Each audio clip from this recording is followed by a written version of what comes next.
dukung tadi kan WA tadi. Nah, masalah bahwa ganjalan-ganjalan di dalam hati itu disebut dengan pengalaman-pengalaman. Ada yang baik, ada pengalaman yang tidak baik. Ada pengalaman yang melukai, ada pengalaman yang menyembuhkan. Seorang penulis, seorang pastor juga namanya Henry Nouwen, dia menulis sebuah buku yang baik, Komunitas Kristiani yang Melukai dan Menyembuhkan. Jadi Bapak Ibu, keluarga itu komunitas Kristiani bukan?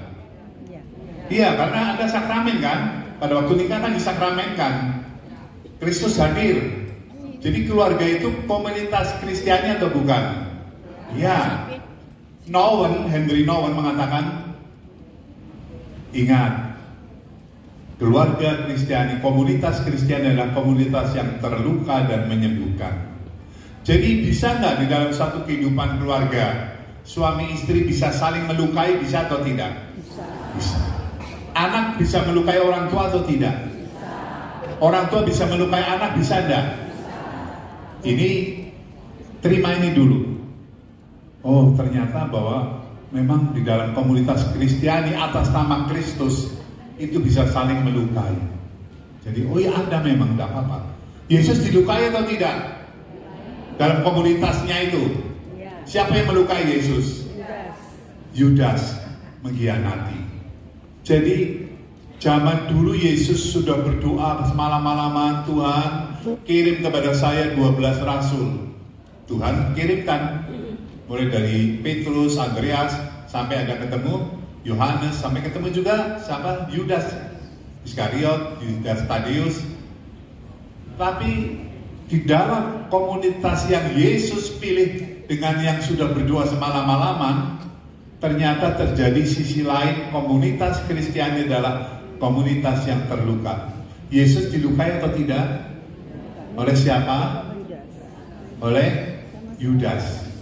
Siapa lagi? Oleh Petrus dilukai atau tidak? Dia nyangkal, gue gak tahu orang itu kok. Gue gak ngerti orang itu. Lalu Thomas melukai atau tidak? Tidak percaya sekalipun kalau aku belum menyentuhkan. Jadi kalau kita di dalam kehidupan keluarga ada saling melukai, memang itu seperti itu realitanya. Gak ada komunitas keluarga Kristiani yang seperti surga, terluka. Tetapi Henry Nouwen tidak hanya berhenti bahwa komunitas Kristiani adalah komunitas yang terluka dan menyembuhkan. Yang menyembuhkan ini yang mau kita garap. Bagaimana supaya di dalam keluarga Kristiani saling menyembuhkan, saling mengasihi, saling mengampuni, saling melayani. Komunitas kan butuh. Kalau keluarga timbul lagi lingkungan, kan? Lingkungan Katolik kan. Di dalam komunitas lingkungan Katolik ada enggak kadang terjadi saling melukai? Wilayah, paroki aja sekali, paroki MBK yang bagus ini bisa terjadi enggak? Saling melukai ada. Tapi kenapa kita tetap ada? Karena ada daya penyembuh, Kristus sendiri. Percayalah pada Kristus. Kristus akan mempunyai daya penyembuh, mempertobatkan orang, mempertobatkan kita, seperti itu. Di dalam komunitas para romo, para suster biara yang sering sembahyang, bisa terjadi saling melukai atau tidak? Lebih banyak. Saya pernah membawa frater-frater doa di Romo Seneng. Romo Seneng itu kontemplatif, diem, sembahyang saja. Pas kami sharing dengan, waktu ada satu Romo yang pertama di sana, Romo, kalau kami kan di keluarga, di komunitas aktif ini seringkali terjadi saling melukai, salah paham. Romo di tempat yang hanya kerjanya berdoa pertapa seperti di Romo Seneng, bisa terjadi tidak Romo konflik? Jawabannya apa? Justru lebih berat di tempat yang kami tidak boleh ngomong. Kan nggak boleh ngomong. Saat-saat tertentu saja nanti ngomong. Nggak boleh bicara satu dengan yang lain. Jadi kalau saya nggak senang sama kamu, pendem terus. Romo ini bilang, saya masih ingat namanya Romo Pius, namanya Oxford. Saya jengkel banget sama orang itu. Kenapa? Masalah sampah. Dia tidak buang sampah, dia buang sampah sembarangan. Saya jengkel banget, tapi nggak bisa marah ini, kan nggak boleh ngomong. Padahal mau marah ini. Itu sampah tuh dibuangnya bener dong, jangan sembarangan begitu. Nggak bisa, nggak boleh ngomong. Akhirnya dia jengkel. Jengkel nggak bisa ngomong, nggak boleh itu karena ngomong pasti nggak boleh. Karena sedang silensium, nggak boleh ngomong. Dia lari ke kebun. Lalu dia lihat apa daripada ke kebun, dia cabutin rumput-rumput, ada dibilang rumput teki ya, di antara rumput yang kecil ada rumput teki. Teki itu yang rumput besar. Dia cabutin sambil marah. Jadi sasarannya rumput yang panjang dicabut. Bagus kan daripada tukang kebun. Jadi bilang apa? Ternyata dia bilang, setelah saya mencabut, baru 3 nyabut rumput, kemudian diberikan suatu kesabaran. Dia seperti sabar, dan akhirnya dia nggak emosi lagi. Dia berdoa kepada Tuhan, beri saya kekuatan untuk bisa mengasihi sesama kami ini, konfrater kami ini, supaya saya bisa mengasihi dia, tidak marah-marah. Akhirnya setelah itu tenang, masuk biara lagi, ketemu orang itu sudah tidak marah lagi. Tadinya lihat mukanya itu pengennya mukul, tapi nggak boleh mukul. Nah, itu di mana-mana yang namanya komunitas Kristiani ada yang terluka dan menyembuhkan. Nah, Bapak Ibu, tadi pertanyaan Ibu, luka-luka itu apa sih sebenarnya, sumbernya dari mana? Semua manusia ketika lahir, fisik ini, jasmani, butuh sandang, pangan, papan.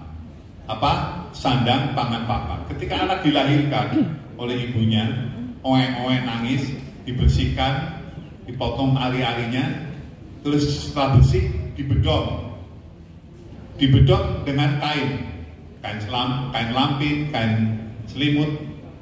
Nah, apa artinya selimut? Sandang. Setelah dibedong, bayi ditaruh ke ibunya supaya apa? Netek. Itu pangan. Setelah tidur ditaruh di box, itu papan. Manusia itu seperti itu, fisik butuh sandang, pangan, papan. Bapak Ibu sampai setua ini masih butuh sandang, pangan, papan tidak? Buktinya saya lihat Bapak Ibu di sini pakai baju bagus-bagus. Nggak ada yang nggak pakai baju. Kalau nggak pakai baju saya nggak mau lari saya. Tapi kan masih butuh sandang. Sampai kematian kita butuh sandang tidak? Dipakai pakaian yang bagus.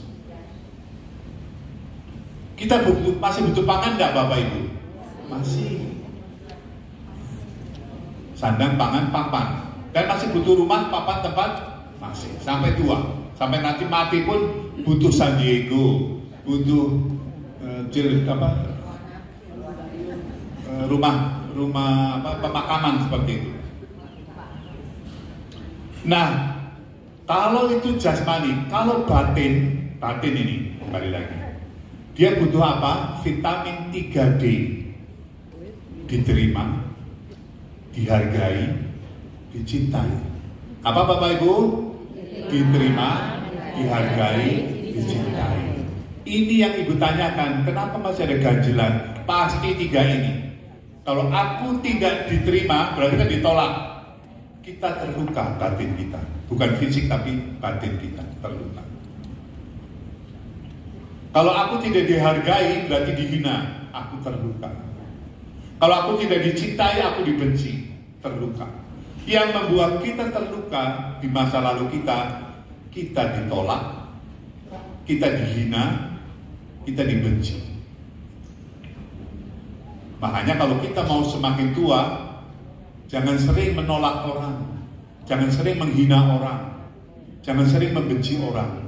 Tapi sebaliknya, saya harus bisa belajar menerima orang, menghargai orang, dan melayani orang.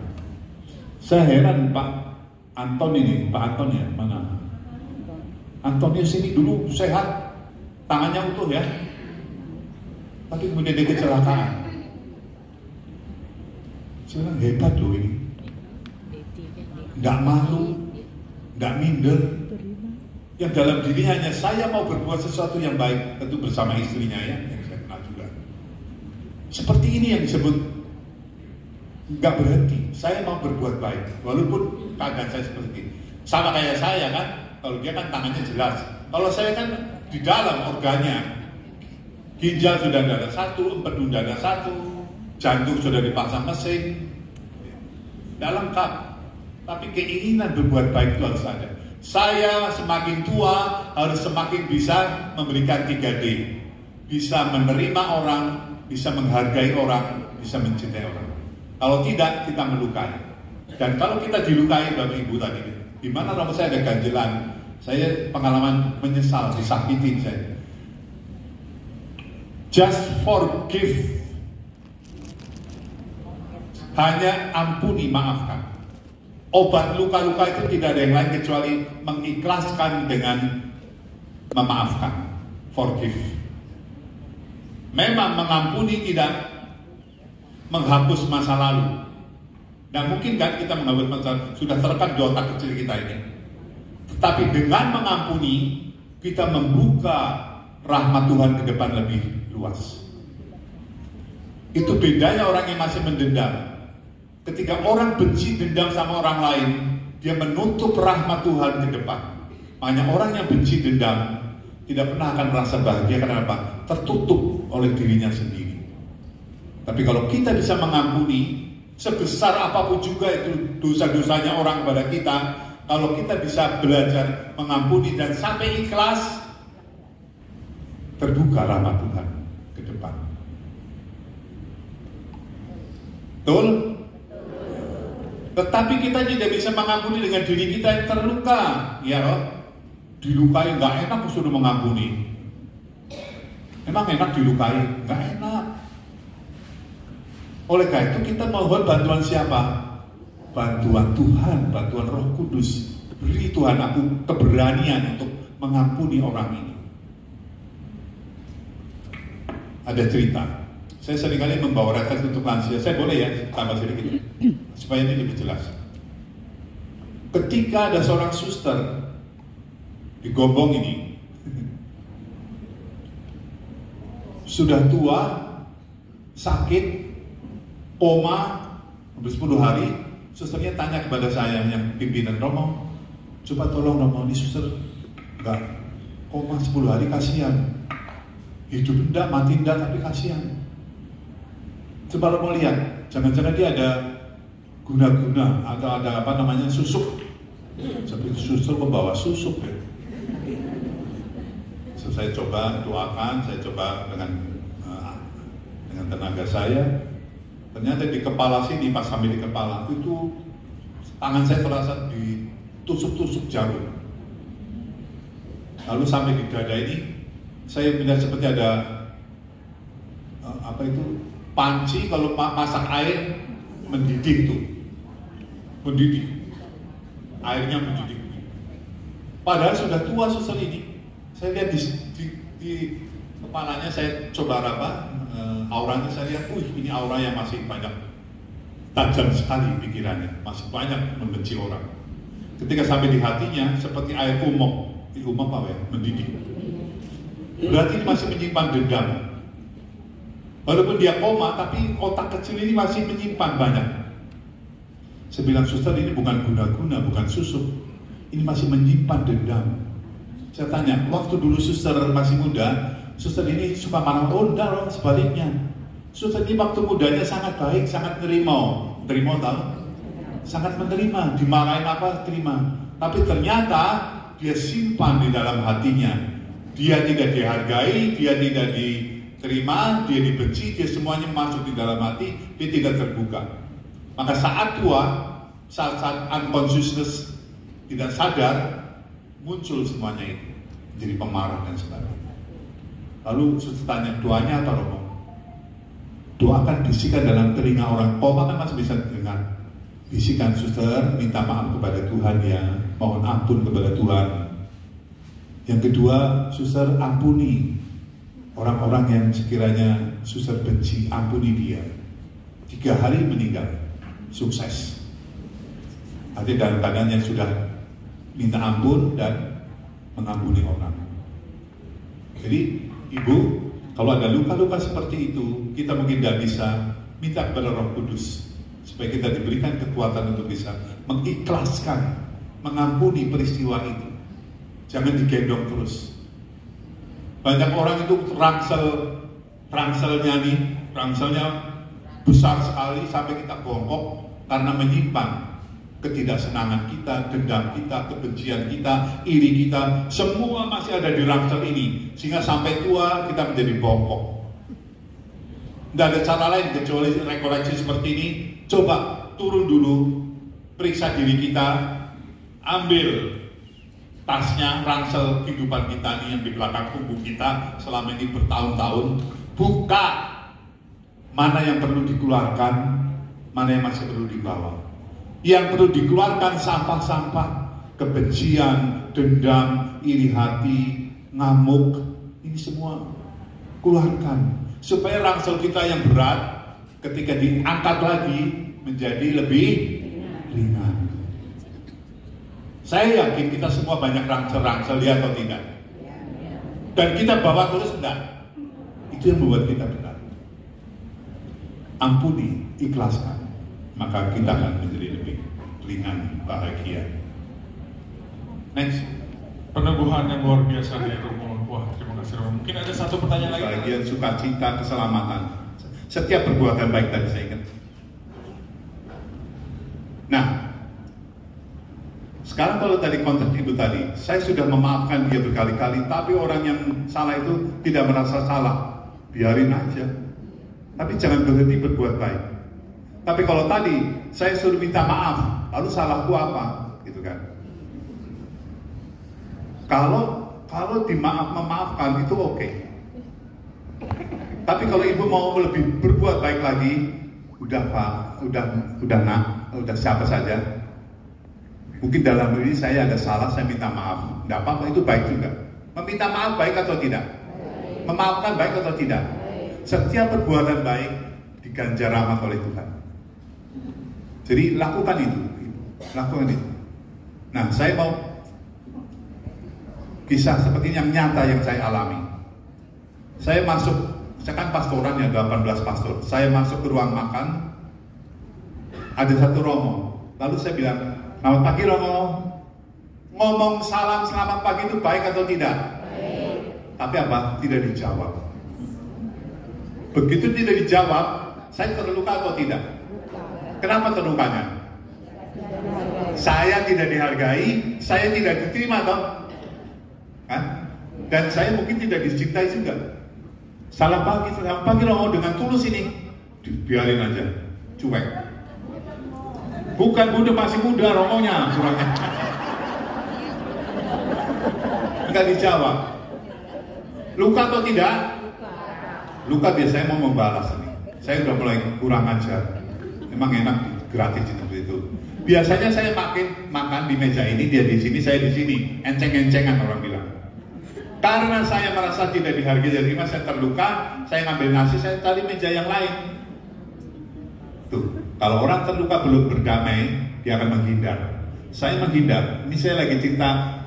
Sebab di dalam diri kita ada yang disebut namanya mekanisme bela diri. Kalau tidak dikasih mekanisme bela diri, orang akan gila mati. Tapi kalau terlalu besar mekanisme bela dirinya, juga jadi sangat jelek. Contohnya saya, kok nggak jawab saya tidak rasa aman kan, saya pindah ke meja yang lain, udah diem. Kurang ajarnya apa? Ketika romo lain, pagi apa kabar? Loh, sama romo lain dia ngomong, jadi nggak budek tuh. Tapi di situ udah mulai sakit. Yang kedua kalinya sama persis seperti itu. Beberapa hari, pagi romo nggak dijawab. Tambah besar nggak lukanya? Mulai cari-cari, saya salahnya apa? Saya pindah lagi ke tempat yang lain. Lalu tambah besar rasa mau membalasnya ini. Saya udah janji, mulai besok kalau ketemu kamu lagi dimanapun juga, saya tidak akan ngasih salam kepada lu. Gue kagak mau kasih salam. Itu pertama, niat pertama, membalas dendam kan. Yang kedua, kalau nanti kamu ngomong kepada saya, gua kagak jawab biar lu tahu rasa. Itu niatnya saya begitu, niatnya manusia begitu. Tapi kan saya tiap hari meditasi, Bapak Ibu. Sore meditasi, kontemplasi. Kan dekat dengan Tuhan itu, Bapak. Dan pada waktu itulah, seperti Tuhan, saya marah kepada orang ini. Saya mau balas dia pokoknya. Saya mau balas, nanti kalau besok saya nggak mau lagi ucapin salam kepada dia. Yang lain saya mau, yang ini tidak. Lalu saya mau balas dia. Tapi apa tiba-tiba setelah tenang, Roh Kudus berbicara, Budi, kamu tahu tidak, setiap perbuatan baik yang kamu lakukan, bukan orang yang membalas, tapi Tuhan yang membalas rahmat. Kalau kau mengucapkan selamat pagi kepada dia, dia jawab selamat pagi, itu cuma abab. Abab dijawab abab, omongan dijawab omongan, tapi tidak ada rahmatnya. Tapi perbuatan baikmu sudah saya rahmati dengan rahmat. Yang kedua, Budi, kalau kamu besok ketemu orang itu, dia ngomong dan kamu tidak mau membalas, berarti di dunia ini tambah orang yang sombong, yaitu kamu. Itu hasil apa? Hasil doa meditasi. Maka saya berubah. Oh iya, saya tahu sekarang. Mulai berpikir kan, kalau saya besok ketemu tidak mengucapin salam, siapa yang rugi? Kenapa? Tidak mendapat rahmat dari Tuhan. Kalau dari orang pastor yang sontoloyo ini kan cuma nggak dapat omongan abab, ya enggak? Ya enggak? Tapi dari Tuhan kan saya kehilangan rahmat kalau enggak. Oh ya, kalau gitu besok saya mau ngomong selamat pagi. Dijawab kagak dijawab, kagak apa-apa. Gua tidak butuh ababmu, gua butuh rahmat Tuhan. Ketemulah. Akhirnya saya ketemu lagi yang ketiga. Begitu ketemu selamat pagi, kagak dijawab. Gak apa-apa. Nah, beda atau tidak? Gak apa-apa. Saya sudah pertama daripada saya nggak dapat, saya makan, saya duduk di depannya. Gak apa-apa sudah. Tapi nggak ngomong karena percuma ngomong nggak dia. Tapi saya makan di situ kan, yang sudah siap untuk mengasihi, mengampuni dan melayani. Lagi sementara ngomong makan, tahu-tahu dia ngomong, Budi, apa kabar? Kaget saya. Bolong ini. Oh baik Romo. Nah, saya jadi berpikir kemarin 3 kali dikasih salam Romo. Saya bilang, Romo nanti setelah makan boleh nggak saya ada waktu untuk sharing? Oh iya. Nah kebaikannya dari kami, kalau ada orang pengen ngomong jangan ditolak. Kalau itu ditolak komunikasi putus. Itu jeleknya orang kalau udah tidak senang komunikasi putus, perdil orang. Bagusnya kami, Romo, boleh enggak kami ngomong setelah makan? Boleh. Setelah cuci piring, saya berdua di taman. Ya Budi ada apa? Romo kemarin saya pagi nyapa sampai 3 kali, sampai pagi pagi ini kok tidak disapa. Salah saya apa Romo? Saya tunjukkan aja supaya saya bisa tahu. Enggak, bukan salah kamu. Saya yang salah. Romo yang salah kok mendiamkan saya. Gak begini Budi, dulu saya tuh suka sekali memberi retret di mana-mana. Ya suster ya Romo, sekarang sepertinya kamu yang lebih banyak dipakai. Jadi ini apa namanya penyakitnya ini? Iri hati. Hati-hati dengan iri hati. Saya bilang Romo, saya retret tidak minta-minta loh kalau ditunjuk. Iya saya tahu. Itu salah saya. Ya siapa yang memberikan pencerahan kepada Romo itu bahwa saya yang salah? Roh Kudus ketika kita berdoa, Bapak berkatilah juga dia. Nah akhirnya saya ketemu bareng, oh sudah ada apa-apa. Terus akhirnya meditasi lagi, Budi ajak dia dong menjadi tim supaya dia merasa tidak iri hati. Akhirnya besok Romo mau enggak kita jadi tim retret? Kan Romo sama-sama sekolah, sama-sama spiritual. Akhirnya kami itu berdua menjadi tim retret. Tadinya saya pikir mau ngomong gini, Romo nanti kalau ada saya tidak ada waktu lagi, ada yang minta retret, Romo yang ngasih ya, beda atau tidak? Beda. Oh berarti saya turahannya kamu dong, sisanya kamu, ya kan? Jadi Romo saya tidak ada waktu, nanti saya kasih ke Romo kalau saya tidak ada lagi. Berarti kan sisa waktu. Jangan, jadikan tim. Romo mau nggak kita jadi tim? Oke. lalu bahagia hidupnya. Terima kasih Romo atas penubuhan